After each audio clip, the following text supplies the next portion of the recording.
आज का जो टॉपिक है वो है हमारा ट्री।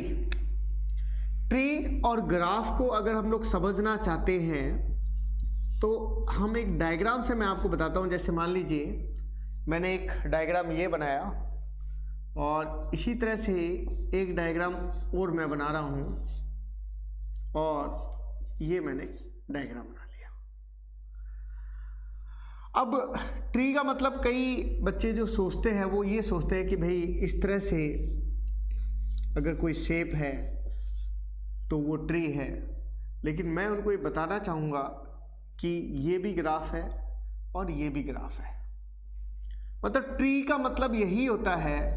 अब मैं कह दूं कि क्या ये ट्री है, लेकिन बच्चों के मन में ये आएगा कि ये तो ग्राफ है, जबकि ऐसा नहीं है। मेन जो चीज़ होती है वो मेन जो टॉपिक है कि ट्री जो है उसमें साइकिल नहीं बनता। मतलब ट्री और ग्राफ जो है दोनों के दोनों वर्टेक्स और एजेस से मिलके बने होते हैं। चाहे आप ग्राफ की बात कर रहे हो या ट्री की बात कर रहे हो, दोनों के दोनों वर्टेक्स और एजेस से मिलके बनते हैं। डिफरेंस केवल इतना ही आता है कि ट्री में जो है वो साइकिल नहीं होता। अब नेक्स्ट जो चीज़ है वो हम लोग इसके बारे में और क्या पॉइंट हमें पता होना चाहिए कि ये एक नॉन लीनियर डेटा स्ट्रक्चर है। जैसे डीएस जब मैंने शुरू करी थी तो आपको बताया था कि डीएस जो डेटा स्ट्रक्चर जो है वो दो प्रकार का होता है, एक लीनियर होता है और एक जो होता है वो नॉन लीनियर। तो नॉन लीनियर जो डेटा स्ट्रक्चर है उसका मीनिंग क्या रहता है, मैं एक बार वापस से बता देता हूँ। जो दो दिशाओं में मतलब एक डायरेक्शन में काम नहीं करता। जैसे लिंक लिस्ट आप सीखते हैं तो एक दिशा में इस तरह से काम करती है। आप एरे की बात करते हैं वो भी एक दिशा में काम करता है, तो वो एक लीनियर डेटा स्ट्रक्चर है। जबकि अगर कई दिशाओं में अगर कोई चीज़ काम करती है तब हम उसको बोलते हैं नॉन लीनियर डेटा स्ट्रक्चर। अब लिंक लिस्ट आप जैसे बनाते हैं उसी से ही आपको ट्री बनाना होता है। बस आप ये समझिए कि अगर हम कहते हैं कि भी ट्री को मुझे बनाना है तो कोडिंग जो है वो दो तरीक़ों से हो सकती है। एक एरे के द्वारा भी आप कोडिंग कर सकते हैं ट्री के अंदर, और एक अगर आप चाहें तो लिंक लिस्ट का यूज करके भी, जो कि आगे मैं आपको बताऊंगा कि लिंक लिस्ट क्या होती है, उसका यूज करके भी आप लोग अलग अलग इस तरह से वैल्यू दे सकते हैं। यानी कि ये हो गया कि ये एक नोड है वो दो नोड को एड्रेस रख रही है, और जहाँ एड्रेस रखने बंद हो जाते हैं वहाँ पर ये नल का यूज करती है। अब आप इसको जब हम लोग बनाएंगे तो इस तरह से नहीं बना के हम लोग इसको इस तरह से बनाएंगे ताकि हमारा टाइमिंग जो है थोड़ा कम लगे। ये बात समझ में आ।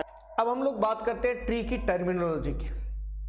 मतलब डेफिनेशन मैंने आपको बताया कि जिसमें साइकिल नहीं बनता, नो साइकिल, जिसमें वर्टेक्स और एजेस होते हैं, जो एक नॉन लीनियर डेटा स्ट्रक्चर है और वो हिरारिकल फॉर्मेट में होता है और डायनेमिक मेमोरी एलोकेशन का यूज करता है, जैसे कि लिंक लिस्ट हो गया। और आप एरे का भी यूज कर सकते हो स्टैटिक के लिए, तो बहुत साइड लेता है। अब टर्मिनोलॉजी की मैं बात करूं तो जैसे मैंने एक ट्री बनाया है, इसमें जो सबसे ऊपर वाली जो नोड होती है उसको हम लोग बोलते हैं रूट नोड। तो रूट नोड की अगर आपसे कोई डेफिनेशन पूछे तो आप ये बता सकते हैं कि जिसके कोई पेरेंट नहीं होता, विच हैव नो पेरेंट। मतलब जिनके पेरेंट नहीं है वो आपकी एक तरह से क्या कहलाएगी, रूट नोड कहलाएगी। इसी तरह से जिनके पेरेंट है, मतलब जिनके चाइल्ड है, चाहे ये वाली नोड हो, चाहे ये वाली नोड है या ये वाली नोड है, जिनके चाइल्ड है वो आपकी कहलाती है पेरेंट नोड। मतलब अगर आपसे कोई डेफिनेशन में पूछे कि भाई पेरेंट नोड क्या है तो आप बोलेंगे विच हैव चाइल्ड। जिनके चाइल्ड है वो आपके एक पेरेंट नोड कहलाएगी। और ये बाकी की क्या नोड होगी, चाइल्ड नोड होगी, ये भी चाइल्ड नोड होगी। अब मेन जो चीज़ है वो क्या है कि अगर मैं आपको कहूँ कि आप ये बताएं कि जो है सिबलिंग किसे कहते हैं, तो एक डेफिनेशन मैं आपको बताता हूँ सिबलिंग के बारे में। तो आप ये कहेंगे कि जैसे कि ए के लिए अगर आप बात करते तो बी और सी सिबलिंग है, और इसी तरह से सी के लिए अगर आप बात करेंगे तो एफ और जी सिबलिंग है, इसी तरह से बी के लिए अगर आप बात करेंगे तो डी और ई सिबलिंग है।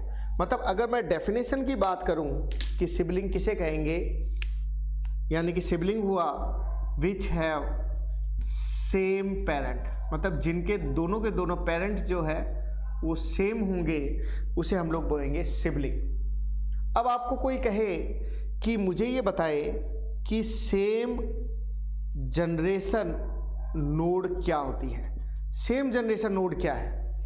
तो जैसा कि मैंने अभी डायग्राम बनाया ही था, वो था सेम जनरेशन नोड का, मतलब ये एक लेवल पे है, ये सभी एक लेवल पे है। तो एक जनरेशन फर्स्ट लेवल पे, एक जनरेशन तो आपकी क्या हो गई, बी और सी की। और इसी तरह से ये जनरेशन की अगर आप लोग बात करते हैं तो आपकी हो गई डी है, ई है, एफ है, जी है, which are on same level, which are on same level, जो एक ही लेवल पे होते हैं उसे हम लोग बोलते हैं सेम जनरेशन नोड। इसी तरह से अगर आप बात करते हैं कि टर्मिनल नोड या नॉन टर्मिनल नोड, तो टर्मिनल नोड ये होगी जिनके चाइल्ड नोड नहीं होते। तो मैं कहता हूँ टर्मिनल मतलब विच हैव नो चाइल्ड, जिसके कोई चाइल्ड नहीं है वो आपकी टर्मिनल कहलाएगी। जैसे ये सभी की सभी एक तरह से कैसी नोड है, टर्मिनल है, जबकि जिनके चाइल्ड है वो कहलाएंगे नॉन टर्मिनल, एक तरह से पेरेंट नोड ही हो गए नॉन टर्मिनल। इसीलिए टर्मिनल नोड को ही लीफ नोड या लीव नोड भी कहते हैं, ये सब के सब कहलाते हैं। इसी तरह से अगर हम लोग बात करते हैं डेप्थ और हाइट की, तो नीचे से ऊपर की तरफ आपकी जो अगर आप लेवल काउंट करते हैं तो वो आपकी हाइट कहलाती है, और ऊपर से नीचे की तरफ अगर आप लेवल काउंट करते हैं तो वो आपकी डेप्थ कहलाती है। अगर हम लोग ट्री के एप्लीकेशन की बात करें तो पहला जो यूज होता है वो होता है कंपाइलर। मतलब कंपाइलर क्या करता है, आप लोगों को पता है कि जो हमारी हाई लेवल लैंग्वेज है उसको मशीनी लैंग्वेज में बदलता है। मतलब हाई लेवल लैंग्वेज को अगर आप मशीनी लैंग्वेज में बदलना चाहते हैं तब आप किसका यूज करते हैं, कंपाइलर का यूज करते हैं। क्योंकि आपके जो भी आपने कंसेप्ट सोचा है, मान लीजिए आपने कोई इक्वेशन सोची a+b × c, तो उसको ये किस तरह से दिखाएगा वो काम किसका होता है, कंपाइलर का रहता है। तो ये आप जो यूज कर रहे हैं ये इसकी एक एप्लीकेशन हो गई। इसी तरह से अगर मैं बात करूं कि एरर को ढूंढना है, डीबगिंग मुझे करनी है, तो वो भी कंपाइलर की मदद से होगा कि आप ये पता करेंगे कि इसमें कोई सिंटैक्स एरर है या नहीं है। आप सिंटैक्स एरर सर्च कर लेता है ये, क्योंकि वो कंपाइलेशन का ही काम है, लेक्सिकल एनालिसिस करता है ये कंपाइलर के अंदर देखता है कि क्या ऑपरेटर सही प्रायोरिटी पे काम कर रहे हैं नहीं कर रहे हैं, तो ये काम भी इसका ही रहेगा। इसी तरह से डेटाबेस डिजाइनिंग की अगर आप लोग बात करते हैं तो एक डेटाबेस डिजाइनिंग होता है हिरार्किकल डेटाबेस डिजाइनिंग।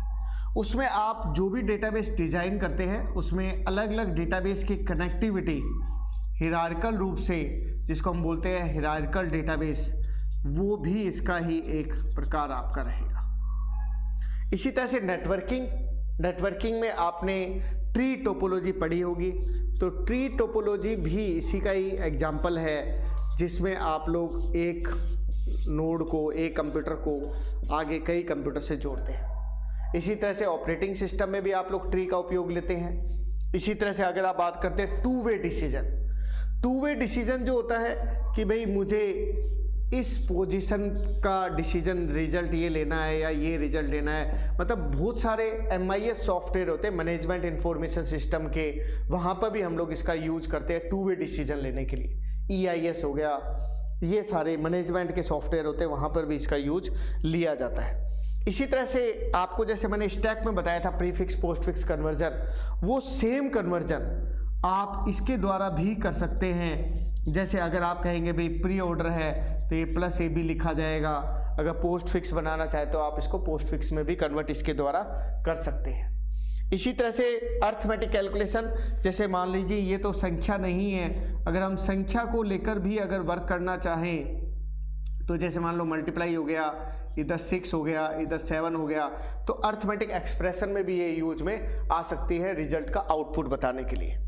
कम्युनिकेशन, मतलब अगर हम लोग डेटा भेज रहे हैं तो भी हम लोग ट्री का यूज करके डेटा को भेज सकते हैं, जो कि उसको जो है अलग फॉर्मेट में अगर आप बदलना चाहते हैं, कोडिंग डिकोडिंग करना चाहते हैं तो भी आप इसके द्वारा कर सकते हैं। और सिक्योरिटी भी अगर आप रखते हैं तो वो भी आप ट्री के द्वारा कर सकते हैं। तो ये सारे ट्री के एप्लीकेशन है। अगर आप बात करते हैं कि ट्री क्यों सीखा जाए, कहाँ कहाँ इसका बेसिकली आज भी यूज हो रहा है, वो इसमें बताया गया है। अब अगर हम लोग बात करें ट्री के टाइप की, तो अगला जो है वो मैं आपको बताता हूँ बाइनरी ट्री। बाइनरी ट्री की डेफिनेशन आप लोग समझ लें, अपने आप आपको पता लग जाएगा कि कौन सा डायग्राम बाइनरी ट्री का है या कौन सा डायग्राम बाइनरी ट्री का नहीं है। जैसे मैंने कहा कि जिसके मैक्सिमम 2 नोड हो सकते हैं, मतलब मैक्सिमम 2 नोड हो सकते हैं।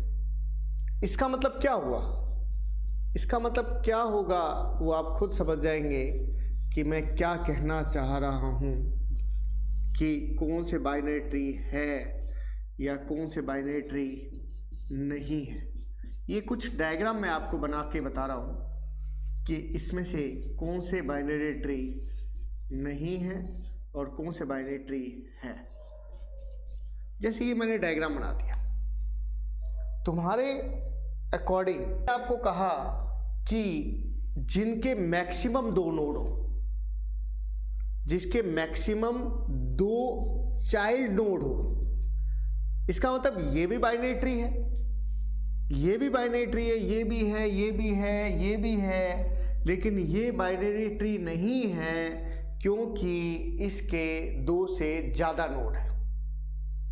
अब बाइनरी ट्री को बताने के बाद में अगर हम लोग इसमें टॉपिक अगर पढ़ेंगे तो क्या क्या टॉपिक हम लोग पढ़ सकते हैं। एक होता है बाइनरी सर्च ट्री, एक हम पढ़ेंगे थ्रेडेड बाइनरी ट्री, एक हो गया हमारा AVL ट्री और एक हमारा हो जाएगा बी ट्री। ये सारे टॉपिक हम इसके बाद में देखेंगे, ये सारे बाइनरी ट्री होंगे। अब बाइनरी ट्री के बताने के बाद में अगर हम केवल उसके अकॉर्डिंग, डायग्राम के अकॉर्डिंग अगर पूछे कि कौन कौन से ट्री में क्या विशेषता है, तो पहला मैंने कहा कि कंप्लीट बाइनरी ट्री। तो मैं डायग्राम बनाता हूँ, आपको समझ में आ जाएगा कि किसको मैं कंप्लीट बाइनरी ट्री कह रहा हूँ। अगर मैंने इस तरह से अगर कोई डायग्राम बनाया, मतलब आप इसको ऐसे कह सकते हैं जिसमें सभी लेवल पर अगर नोड है तो सबके 2-2 नोड है, मतलब इसके एक नोड नहीं मानी जाएगी, दोनों होनी चाहिए, चाहे नीचे हो या ना हो, तब ये कंप्लीट बाइनरी ट्री होगा। इसी तरह से ये है, अगर इसके एक नोड भी है तो अगर आप इसको कंप्लीट बनाना चाहते तो इसके तो 2 नोड होनी चाहिए, अगले वाले के भी 2 नोड होनी चाहिए। इसका मतलब सभी लेवल पर 2 नोड होनी चाहिए। बात समझ में आ गई? मतलब सभी लेवल पे आपको कितने नोड की जरूरत पड़ेगी? 2 नोड की, तब आप उसको बोलेंगे ए पॉइंट, मतलब कंप्लीट बाइनरी ट्री। इसी तरह से मैं कहता हूँ स्ट्रिक्ट बाइनरी ट्री, इजी है तो हम पहले ये ले लेते हैं, आपको इजीली समझ में आ जाएगा। तो स्ट्रिक्ट बाइनरी ट्री में आप ये समझ लीजिए कि अगर किसी के मैंने एक नोड रखी है तो वो कहता है कि लेवल वाइज पूरी होनी जरूरी नहीं है, मतलब इसमें सभी लेवल पर कह रहा है 2-2 नोड होनी चाहिए। और ये कहता है कि अगर एक पर है तो अगर किसी पेरेंट के एक नोड है तो उसके 2 नोड तो कम से कम होनी चाहिए, 2-2 नोड होनी जरूरी है, चाहे वो किसी भी डायरेक्शन में हो, किसी के भी हो, लेकिन 2 नोड होनी चाहिए। तो इसका मतलब मैंने क्या कहा, स्ट्रिक्ट बाइनरी ट्री का मैंने कहा, जिसको मैं कह रहा हूँ C नंबर स्ट्रिक्ट, तो ये कहा कि if any parent have node, अगर किसी पेरेंट के नोड है, चाइल्ड नोड है, तो वो कितनी होनी चाहिए, then it will be 2, not on same level, मतलब एक लेवल के सभी के बराबर होनी कोई जरूरी नहीं है। तो इसका मतलब क्या हुआ, एक बेसिक सी डेफिनेशन बोली जाती है कि सभी जो कंप्लीट बाइनरी ट्री होते हैं वो स्ट्रिक्ट बाइनरी ट्री होते हैं, लेकिन सभी जो हमारे स्ट्रिक्ट बाइनरी ट्री है वो कंप्लीट बाइनरी ट्री नहीं होते। सिंपल सी बात है, क्योंकि अगर ये भी है तो वो तो कह रहा है 2 होनी चाहिए किसी के, तो वो तो सब स्ट्रिक्ट बाइनरी ट्री हो ही गए। और अब इसके आगे अगर हम बात करें, जो हमारा थर्ड है जिसको मैंने सेकंड नंबर पे रखा है, उसका नाम है ऑलमोस्ट कंप्लीट बाइनरी ट्री। अब इसकी क्या डेफिनेशन है, इसमें क्या विशेषताएं हैं? अब ऑलमोस्ट कंप्लीट बाइनरी ट्री क्या कहता है? वो ये कहता है कि आप जो भी नोड आप फिल करेंगे वो लेफ़्ट साइड से स्टार्ट करें। मतलब ये सही है, अगर मैं इसका गलत बनाना चाहूँ तो ये गलत तरीका माना जाएगा। इसी तरह से वो कहता है कि जैसे आपने ए, बी और ये सी ले लिया और ये डी लगा दिया तो ये गलत है। अगर आपको लगाना ही है तो पहले आप लेफ़्ट साइड के नोड को फिल करें, अब आप उसको बनाएंगे तो ये आपका क्या रहेगा, सही रहेगा। इसका मतलब क्या हो रहा है कि मैं आपको यही कहना चाहता हूँ कि जो भी नोड है वो स्टार्टिंग जो भी हो रही है वो लेफ़्ट साइड में होनी चाहिए, चाहे वो 2 नोड है, 1 नोड है, कितने भी नोड है, उससे कोई फ़र्क नहीं पड़ेगा। तो एक राइट लगा दिया, एक रॉन्ग लगा दिया। तो कंप्लीट में मैंने आपको क्या कहा, कंप्लीट में मैंने कहा कि जितने भी नोड है वो सबके 2-2 होनी चाहिए, सभी लेवल पे 2-2 होनी चाहिए। फिर मैंने आपको कहा स्ट्रिक्ट बाइनरी ट्री, इसमें मैंने आपको कहा कि या तो चाइल्ड नोड 2 हो या हो ही नहीं तो कोई दिक्कत वाली बात नहीं है। एक ऑलमोस्ट कंप्लीट बाइनरी ट्री में मैंने कहा कि जो भी नोड है वो आपकी लेफ्ट साइड में होनी चाहिए। ट्री को रिप्रेजेंट अगर करना हो तो 2 तरीके होते हैं। एक होता है एरे के द्वारा रिप्रेजेंट करना, मतलब कोडिंग के अंदर हम लोग भी यूज करेंगे इसका, और अगर चाहो तो आप लिंक लिस्ट के द्वारा भी रिप्रेजेंट कर सकते हो। एरे रिप्रेजेंटेशन के लिए एक मैं बेसिक सा डायग्राम आपके बना देता हूँ। जैसे मान लीजिए मैंने बना दिया और इसमें ये पोजीशन 0, ये 1 2 3 4 5 6 इस तरह से पोजीशन होती है। जरूरी नहीं है सबके नोड ना हो, लेकिन काउंटिंग में ये नंबर 6 नंबर ही रहेगा आपका और ये 5 नंबर रहेगा। जैसे मान लीजिए मैंने यहाँ रखा तो 7 8 9 10 और इसका नंबर क्या होगा 11 और ये हो जाएगा आपका 12, इस तरह से। अब इसको अगर आप डायग्राम से बताएं तो ये हो गया A B C D E F G H और I। नाम आप एक कुछ भी ले सकते हैं, उससे कोई फर्क नहीं पड़ेगा। अब डायग्राम अगर आप बनाएं तो A B C D E F G H और I आपने लिया। एक साइड आप लिखेंगे जो एरे जो बनता है 3 एरे के पार्ट होते हैं। पहला जो एरे होता है वो होता है नोड के नेम के लिए, नोड का आखिर नाम क्या है। दूसरा जो एरे जो होता है वो ये रहता है कि लेफ्ट साइड में कौन कौन सी नोड है, और तीसरा जो एरे होता है वो ये कहता है कि राइट साइड में क्या क्या नोड है। अगर नोड नहीं है तो वहां -1 लिखा जाएगा। इसका मतलब ए के इस तरफ क्या है 1 नंबर है, इस तरफ क्या नंबर है 2 नंबर है, 1 नंबर इधर है 2 नंबर इधर है। बी के इस तरफ 3 नंबर है, इधर 4 नंबर है। सी के इस तरफ 5 नंबर है, इधर 6 नंबर है। अब डी ई के कुछ भी नहीं है तो कोई बात नहीं, -1 है। एफ के एक तरफ एच है, मतलब सॉरी नंबर क्या है 11 है और एक 12 है, और इधर कुछ भी नहीं है तो वहां पर -1 है। ये तो हो गया एरे के द्वारा रिप्रेजेंट करना। और इसी चीज को अगर लिंक लिस्ट बनाकर मैं करता हूं तो लिंक लिस्ट में आपको पता होता है कि नॉर्मली हमारी जो डेटा होता है वो नोड होता है। नोड में बीच वाला जो हिस्सा होता है वो आपके डेटा के लिए रहता है, एक आपका नेक्स्ट रहेगा, एक आपका प्रीवियस रहेगा। ये तो डबली लिंक लिस्ट में होता ही है। तो आप इस तरह से इसको समझ सकते हैं कि एक राइट है और एक लेफ्ट है, 3 पार्ट आपके हो जाएंगे।